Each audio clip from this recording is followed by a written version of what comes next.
जय श्री हरि। आज सुनाएंगे द्वादशी के दिन तुलसी माता की कथा। जो भी व्यक्ति सच्ची श्रद्धा भक्ति के साथ भगवान विष्णु का पूजन करते हैं, एकादशी व्रत को करते हैं और माता तुलसी का पूजन करते, इससे भगवान श्री हरि विष्णु बहुत ही प्रसन्न होते हैं और मन वांछित फल प्रदान करते हैं। भगवान विष्णु को तुलसी दल बहुत ही प्रिय है। बिना तुलसी के भोग भी स्वीकार नहीं करते। जहाँ तुलसी का पौधा होता है वहाँ नकारात्मक चीज़ें नहीं आती। भगवान श्री हरि के पूजन के बाद माता तुलसी का पूजन करें तो सुनाते हैं द्वादशी पारण में माता तुलसी की कथा। एक बार भगवान शिव ने अपने तेज को समुद्र में फेंक दिया। उससे एक महातेजस्वी बालक ने जन्म लिया। यह बालक आगे चलकर जलंधर के नाम से पराक्रमी दैत्यों का राजा बना। उसकी राजधानी का नाम जलंधर नगरी पड़ा। दैत्यराज कालनेमी की कन्या वृंदा का विवाह जलंधर से हुआ। जलंधर असुर स्वभाव का था। उसने महालक्ष्मी को पाने की इच्छा से युद्ध किया, पर जलंधर समुद्र से उत्पन्न हुआ था, इसलिए माता लक्ष्मी ने उसे अपने भाई के रूप में स्वीकार किया। जलंधर वहां से पराजित हो पार्वती को पाने की लालसा से कैलाश पर्वत पर पहुंच गया।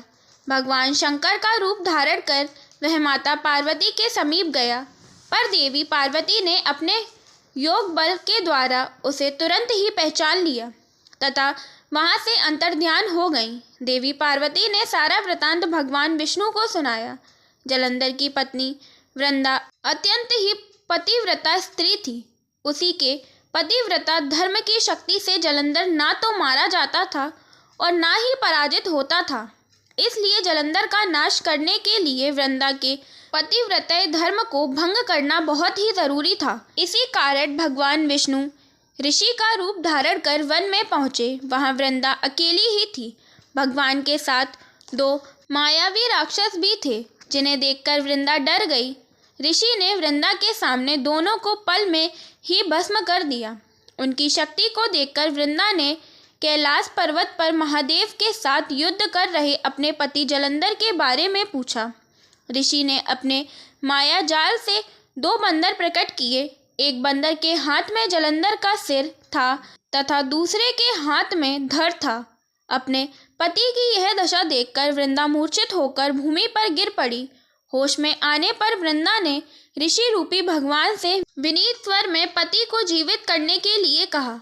भगवान ने अपनी माया से तुरंत जलंधर का सिर धड़ से जोड़ दिया, परंतु स्वयं भी उसी शरीर में प्रवेश कर गए।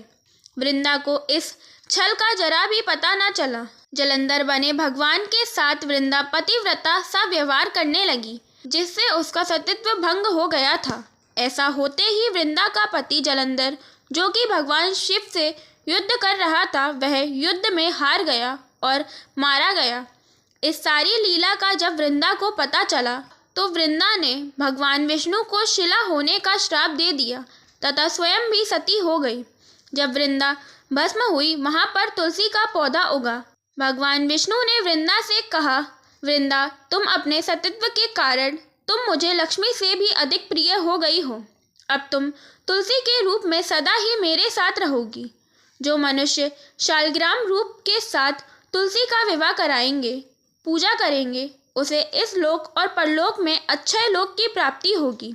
जिस घर में तुलसी होती है, उस घर में यम के दूत भी असमय नहीं आ जा सकते। गंगा और नर्मदा का स्नान व तुलसी का पूजन बराबर माना जाता है। चाहे कितना भी पापी मनुष्य हो, अगर मृत्यु के समय तुलसी पत्र और गंगा जल मुख में डाल के प्राण निकल जाते हैं, वह पापों से मुक्त होकर वैकुंठ धाम को जाता है। जो मनुष्य तुलसी व आंवले की छाया में अपने पितरों का श्राद्ध करता है, उसके पितृ भी मोक्ष को प्राप्त हो जाते हैं। इस प्रकार से जो भी भक्त सच्ची श्रद्धा से भगवान विष्णु का पूजन करते हैं, भगवान विष्णु को तुलसी दल अर्पित करते हैं, माता तुलसी का पूजन करते हैं, भगवान शालग्राम के साथ माता तुलसी का विवाह संपन्न कराते हैं, उन्हें अक्षय फल की प्राप्ति होती है तथा सभी प्रकार के पापों का नाश होता है। माता तुलसी की इस कथा को एकादशी व एकादशी पारण में अवश्य सुनना चाहिए, जिससे भगवान विष्णु की कृपा से सब मनोरथ पूर्ण होती है। तो बोलिए भगवान विष्णु की जय, माता लक्ष्मी की जय, तुलसी माता की जय।